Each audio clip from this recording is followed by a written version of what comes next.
Arestado ang isang hinihinalang drug courier matapos mahuli ng pulisya sa isinagawang rubing patrol sa Purok 5, Barangay Southern Poblacion, madaling araw ng Abril 20, 2026.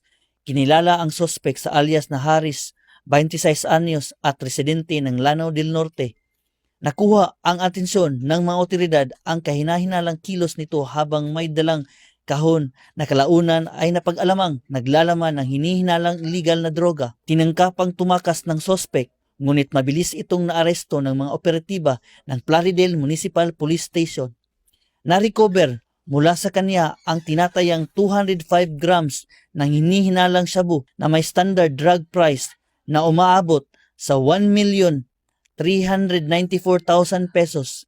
Kabilang din sa mga nakupiska ang mahigit 40 sachet ng hinihinalang shabu, isang karton na lalagyan, cellphone, mga bag, wallet, relo at 1,500 na cash. Kasalukuyang nasa kustodiya ng pulisya ang sospek at nahaharap sa kasong paglabag sa Republic Act 9165. Patuloy naman ang investigasyon upang matukoy ang pinanggagalingan at posibleng koneksyon ng sospek sa ilegal na operasyon ng droga.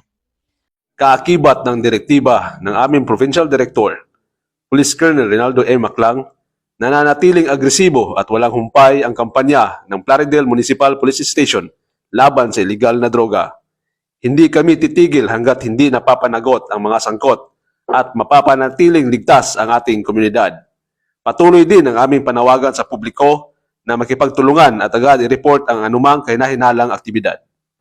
Mula dito sa PRO 10 Misamis Occidental Police Provincial Office, ako ang inyong Police News Network Correspondent, Police Corporal Riwel Gildayo, alagad ng batas, tagataguyod ng Balitang Pulis.